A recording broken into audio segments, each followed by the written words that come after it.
Okay, we're back on YouTube. Let me see how long it'll last, because yeah, normally I start hearing an echo and I can't proceed any further, so I'm gonna wait a little while.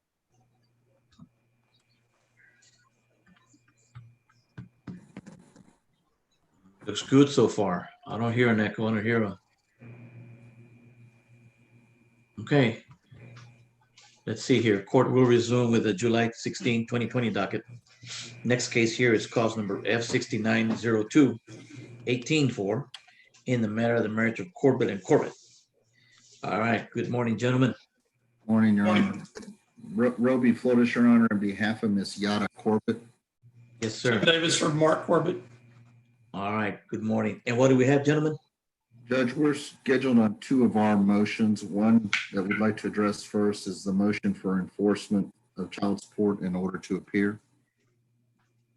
Enforcement in order to appear? Yes, sir. Okay, go ahead. We filed this motion on June 25th, 2020.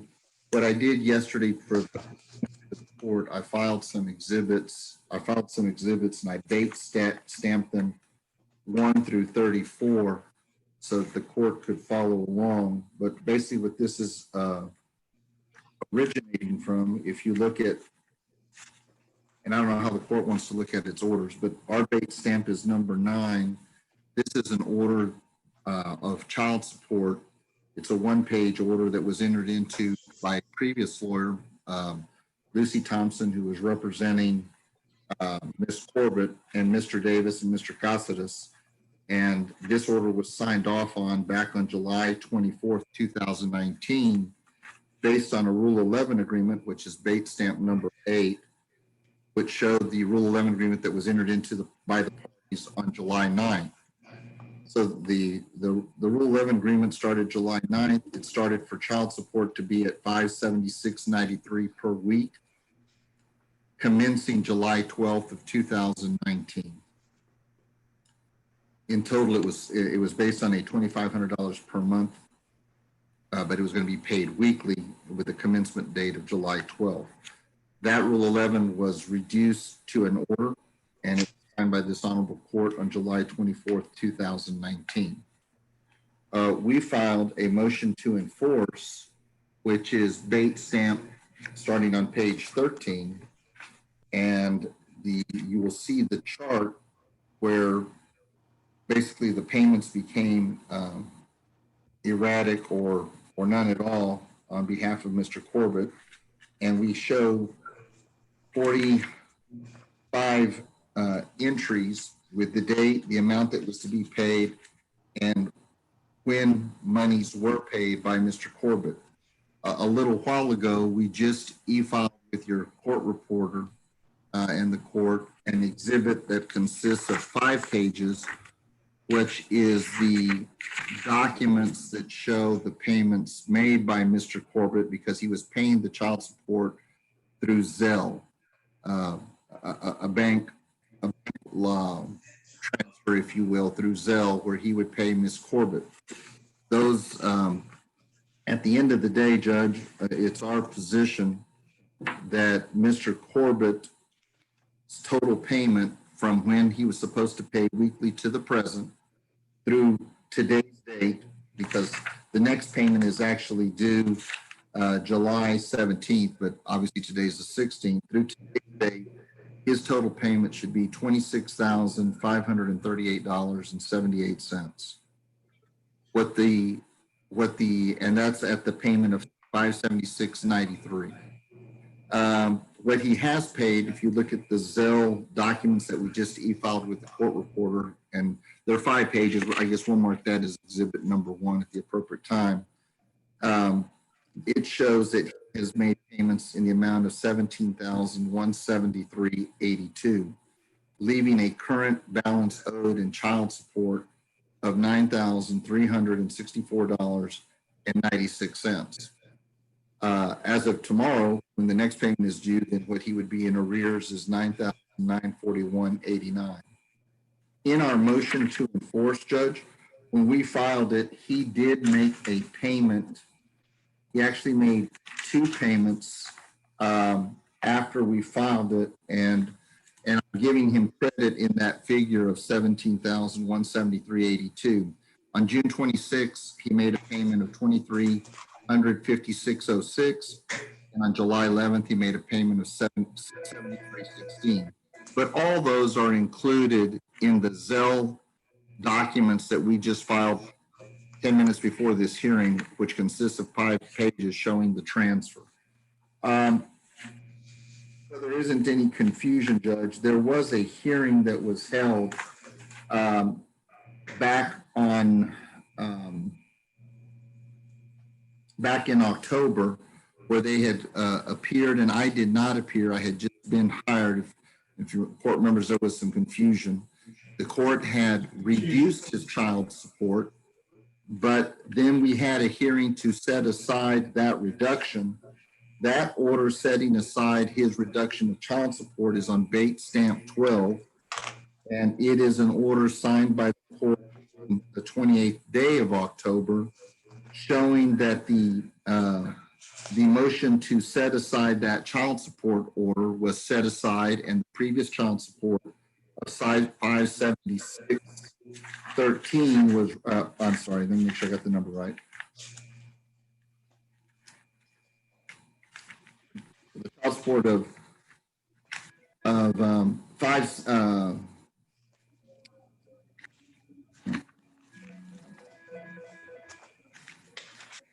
576.93 was reinstated. So while they had gotten a reduction, we filed a motion to reconsider. The court set aside their reduction on October 28th and reinstated the previous order.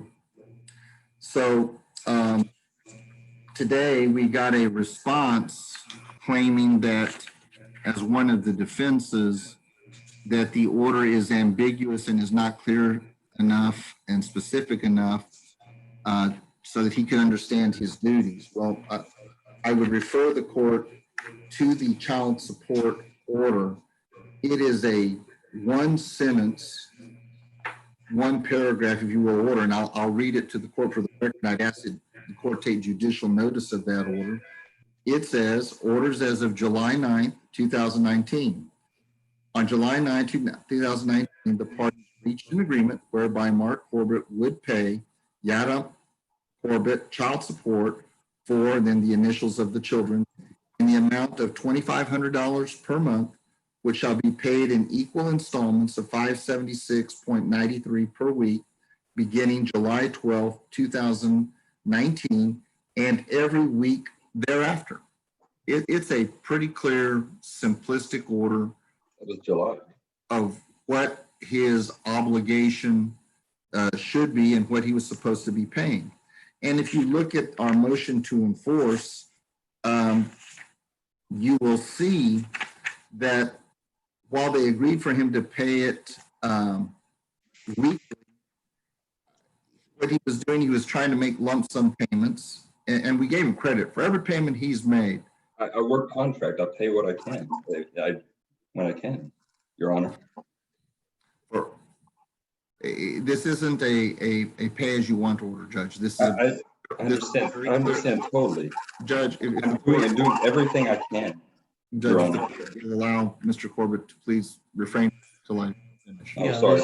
I'm sorry. Let's finish up, Mr. Flores. Yeah. I apologize.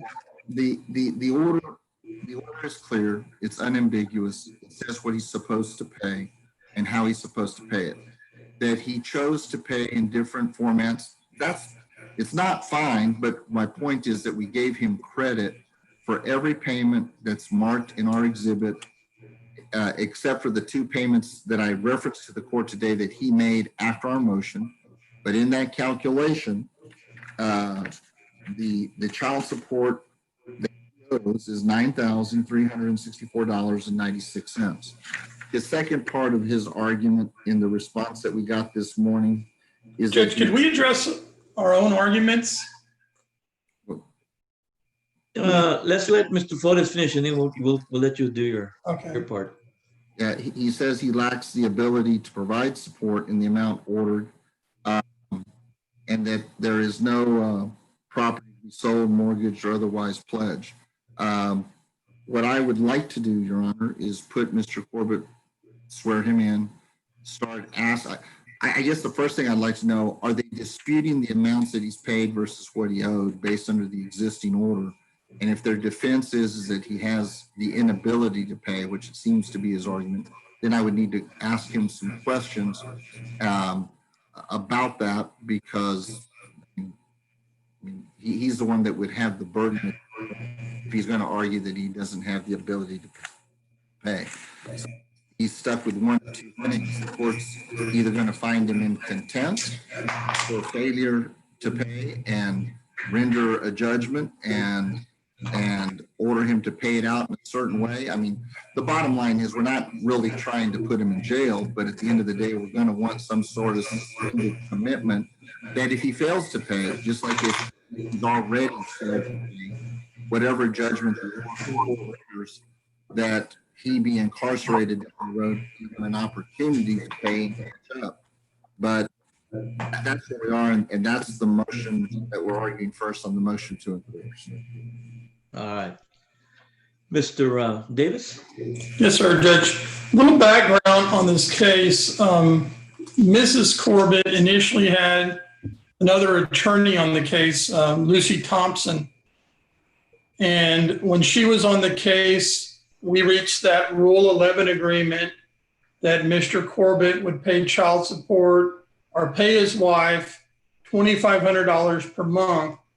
And the anticipation on that was that we were in the process of completing discovery and completing inventories on the marital estate. And we were in the process or already scheduled for a mediation where we were hopeful we were going to be able to get the case resolved at the mediation. That was in September of 2019. Unfortunately, we mediated till late in the evening. All the issues were not resolved. Most of them were. The following day, Ms. Corbett fired her attorney, which is fine. It's her right. So we didn't proceed with that.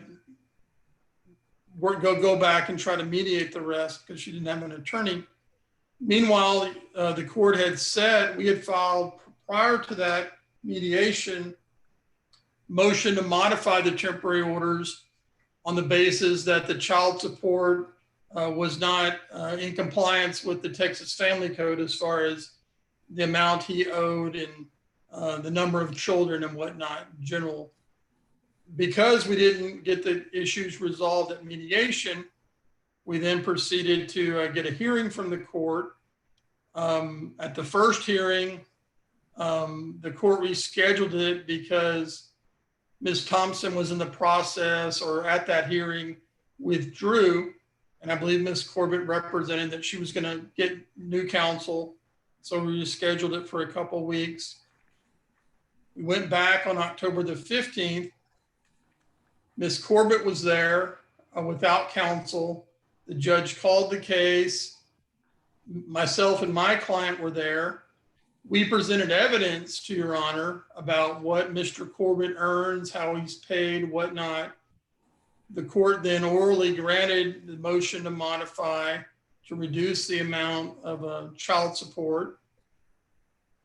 Later that same day, Mr. Flores filed a motion to reconsider on the issue where he made the statement that I talked to his client and she told me that he was representing her and I told her we were going forward with the case, which is completely untrue. And the court's record will reflect that because she actually went on the record, never made a mention to Your Honor that she had hired Mr. Flores, that he was on his way or anything like that. If I would have known that, obviously I would have waited. But anyway, after that, Mr. Flores filed the motion to reconsider and that was granted. Our motion to modify the temporary orders with regard to child support is still before the court, and the court can always hear that as per the family code.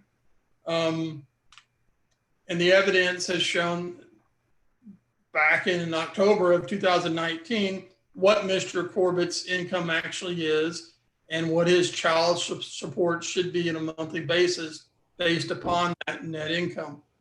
With regard to Mr. Flores' motion that's before the court today, he's filed the motion for enforcement. He's seeking contempt. The problem with the order in question is, like Mr. Flores points out, it's a 4-line order, and it actually says order as of July 9th, 2019. It's not even entitled child support order, anything like that. It does require that Mr. Corbett is going to pay child support of $2,500 per month. In his motion for enforcement, he's alleged violations of certain dates. Those dates are not in the order. Also, this order does not have any direction as to how the child support is to be paid, to whom it should be paid, that are normally included in child support orders. Your Honor's familiar with typical temporary orders or final decrees of divorce or suits affecting parent-child relationship. They take several pages to go through. This is how much you're going to pay in child support. It's due on the first day of every month, and each first day of every month thereafter. How it's going to be paid. It's going to be an income withholding. Is it going to be paid directly, or is it going to be paid through the dispersal unit? So this order has none of that information.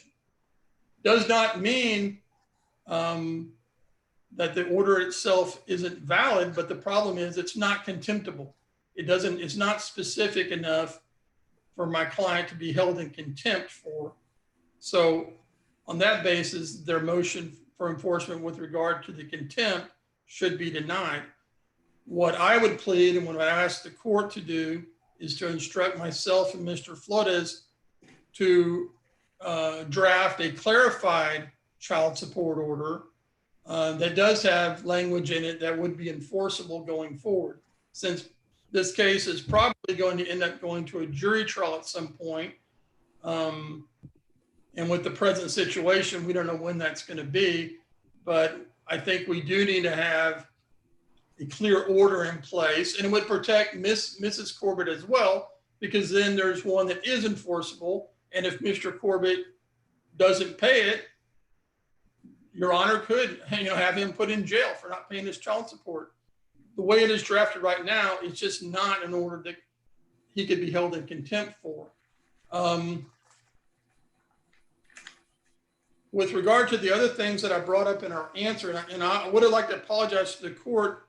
It got filed a little late. There was a problem this morning with e-file Texas, and it wasn't until about 9 o'clock this morning that it came back online, and I was able to file the motions or my answer, and that's why it was a little bit. Well, it wasn't late, but it was just a couple hours before we started today. And it still stands today, and I have filed with the court as well some exhibits. Mr. Corbett is a 1099 employee, and I filed his 1099 from 2019, which reflect what he was paid.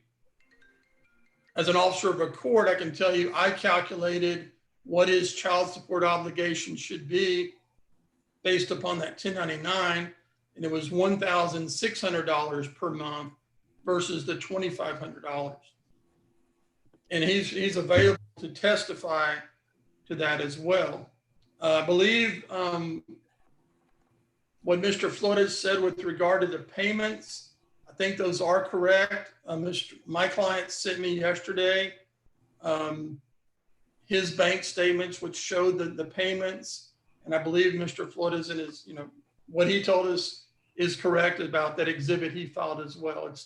They transfer the money via Zelle through Bank of America. That's how the payments are being made.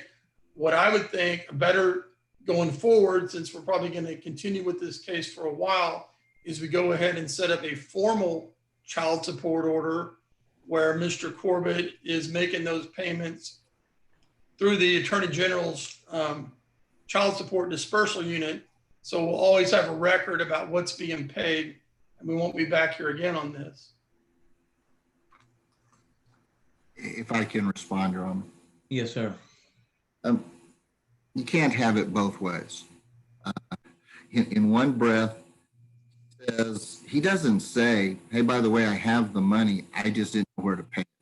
He's trying to say that the order isn't specific enough to know where to pay it, but yet he paid $17,173.82 from the beginning of this order to the present.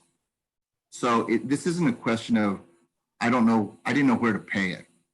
Judge, we never said that. Yeah, that's what he said. He said the judge's order isn't specific because it says how much he's supposed to pay and how he's supposed to pay it. And that is not an ambiguous order, Judge. I mean, if you can't understand that you're supposed to pay $576 weekly commencing July, the date in that order, it's a one sentence, one paragraph order. I didn't know where to pay it. That sounds like I've got the money, so don't hold me in contempt. Let me give it to you. Again, I'm going to have to object. I never said that, and Mr. Corbett's never said that. No. Well, I think the record speaks for itself. The record speaks for itself that Mr. Davis is trying to argue that it's ambiguous because it doesn't direct him where to pay it. It directs the amount and how and the manner in which it was supposed to be paid. So once we get over that hurdle,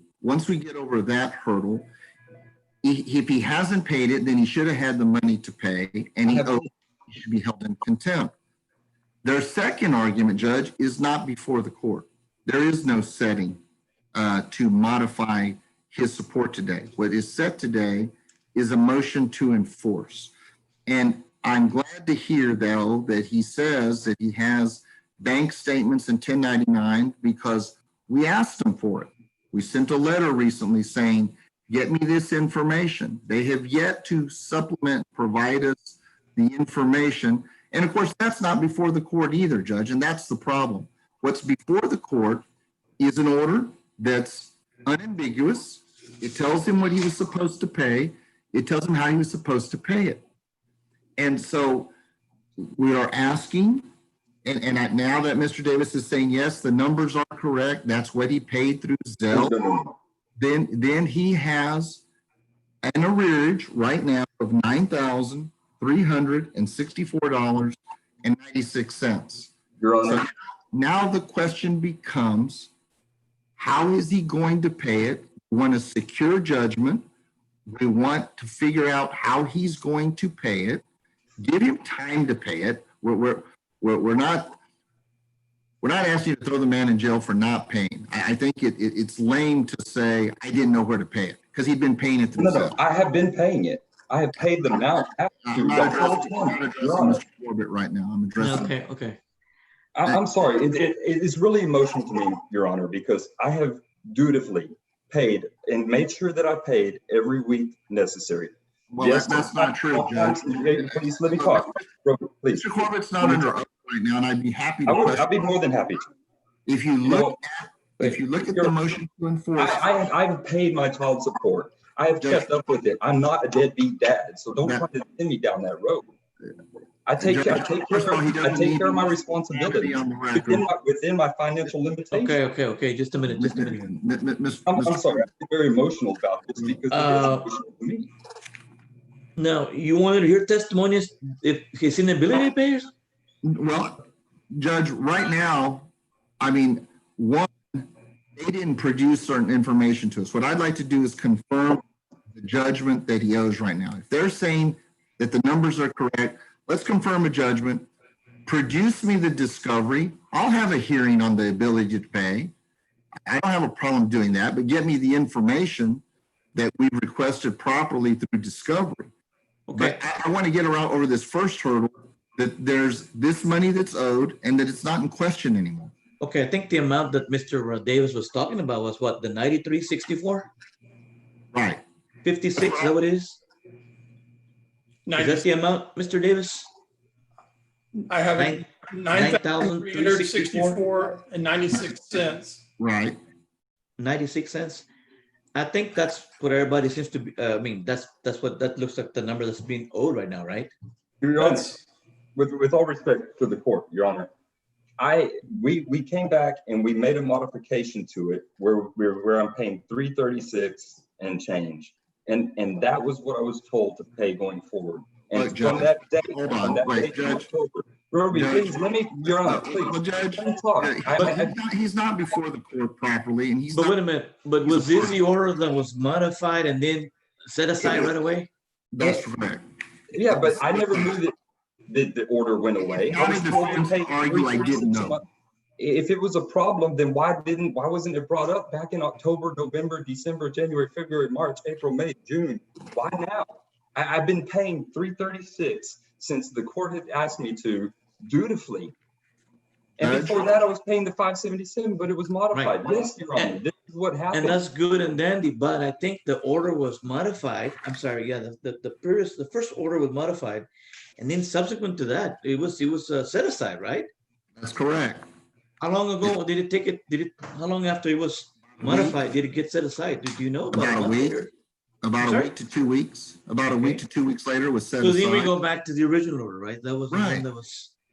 And it's not a July defense to say I 2019? didn't know that it got set aside, Judge. It's not a defense. Well, but I'm sorry, but if I'm paying 336 to her for the past 8 months, Your Honor, I mean, nobody was like, hey, you're supposed to be paying 577. Okay, what we can do now is let's agree on. But that's why we need that's why we need a clarifying order. Let's clarify the order, okay? Well, With the balance of 9364.96, whatever that is, and go from there. Then set it again. I mean, do just carve it, whatever. Set it again, and we come back and hear some other motions whether we're going to. I want to confirm the judgment of the 9364.96 today. No, I want disagree with that completely because I have dutifully paid the amount that was requested. Have a hearing on his ability to pay based on the information they provide us, but they haven't issued us any. They haven't provided us the things they filed today. We're before the court on that. That's an affirmative defense that he's raised in this. So we can do that right now. No, Judge. No, Judge. They don't get to hide behind the discovery law by not producing it to us when we've asked them for it. I can give you the correspondence saying, not too long ago, Tim, I need updated income information because we're having this discussion. The other thing I want the court to know, we went to mediation again after I got hired, and it's improper for them to talk about what they think transpired in the mediation. But clearly when Mr. Davis says we had it worked out, well, no, there is no mediation settlement agreement. Nothing ever got signed. And to allude to this court that somehow Ms. Corbett did something is just improper. Under the Texas Civil Practice and Remedies Code, you cannot discuss what goes on in mediation. That wasn't my point in talking about the mediation. The only thing we can talk about here today is that there has been no mediation agreement. We went to mediation again while I was the lawyer, when I became the lawyer in this case, and mediation failed again, period. We can sit here and talk about what we think everybody should have done or could have done but didn't do, but there was no mediated settlement agreement. So, and that wasn't my point in bringing that up to the court. My point was when we initially made the agreement for the $2,500 a month, it was contemplated that it would just be for a month or two. Well, Judge, that's not in the Rule 11 agreement. If you look at the Rule 11. I understand it's not in the Rule 11 agreement. I'm just letting the court know. Well, that's my point, Judge. We can't talk superfluously of what we think the intent was and take it as true. The Rule 11 agreement was clear. This is the child support. The order is clear. This is the child support. Right. And even before the first mediation, we had already filed a motion to modify those child support orders because they do not reflect what Mr. Corbett actually earns. He would struggle to pay that amount. And that is a defense to the motion for the court today, and he can testify. No, it may be a defense for payment. It is not a defense on the confirmation of what the arrearage is. So what I'm asking is to confirm the arrearage. If numbers bear out that he didn't have the ability to pay it, then he can't be held in contempt, but he still owes it. I agree with what Mr. Flores is saying. Right. That figure is the arrears, but it's not contemptible at this point. Well, that's the point. I'm saying we confirm the arrearage. They provide us the discovery. that we need. We can come back for a hearing to find out if it's contemptible or not. We can also set his motion to modify. I mean, With that. I've been trying to say that the numbers that we have here so far is in arrears is a 93, 64, 96, whatever that is. And then, but I don't think it's clear enough or specific enough to hold him in contempt. So with that number, get your discovery going, come back and come back and we'll hear from him if he's, to hear his inability to pay or not. But I think for today only, we have a number. Let's go back and do some discovery and then come back and finish up if we can find him in contempt or not. Right. But I agree with Mr. Davis. I think today is not that specific enough to find him in contempt. Your Honor. I think we figured out a number here because he's thinking because it got modified, I'm paying less. All right, let's accept that for now. But you did pay less. You did pay less. It was not the 5 something, the 576. It was a 3 something, but that's fine. You pay less because you thought it got modified. Roby's telling me no, within 2 weeks he got back to normal again, the original amount. So for right now, let's just agree on the 9364.96. Come back again another day and find out if he's in contempt or not. Your Honor, Your Honor, when I came to court and I was there before you, we modified it to 336, and you even checked the numbers. You were like, hey, you know what? It's a simple formula. And I mean, Mark, we're going to come back on that. So just right now. Okay, so what do I do now? Well, let's get a hearing date from the court and go forward. Right. I agree with you, Tim. So, I mean, don't leave me hanging in the air, gentlemen. Do I need to pay 336? On Friday? I mean, come on, somebody's got to give me a little direction. No, your current support obligation, as per the court, is $2,500 per month. But what happened to the 336 a week instead of the 577? Because if you recall, the court set that aside. Go ahead, sorry, Tim. The court set that aside, and so it went back to the 2,500. I'm sorry, 577 a week. That's going to be over 50% of what I make by the time it's all said and done. Right, and that's why it's way more than 35%. I'll tell you that much. Well, I mean, I'm a numbers. I'm an engineer. About underemployment too, Mr. Corbett. I'm a numbers guy. I'm an engineer. For another day on the ability. 30,000. That's 577 a week at 52 weeks. Judge, I'm going to ask that Mr. Corbett be asked not to. Okay, now first of all, how long has this case been in 5 cents? Is it 5 Over a year and a half. Because we can't even get the discovery documents on the company. This is what happens when it didn't get mediated when it was supposed to. What, 3 months into the case? When you mediated quickly. Twice. I'm sorry. We mediated twice. Right, and it should have settled. I mean, sometimes you gotta give and take. Some of us have been divorced 3, 4, 5 times, but we know you gotta give and take. Right away, man. And Your Honor, I've been divorced. I settled the case too. Even if I take a loss, move on, man, because here we are in a pandemic. Next time we may be in another pandemic, and we're fighting about child support, fighting about this. Settle the case as soon as possible, guys. That's all I can tell you now. I mean, this is the time right now where the lawyering, I mean, we got 2 great lawyers here, no doubt about it. But I think we need to hear more counseling. Our license says attorney and counselor at law. This is the time to use more counseling. I need it. You all need it. The parents and children need it. This is the hard times. We need counseling.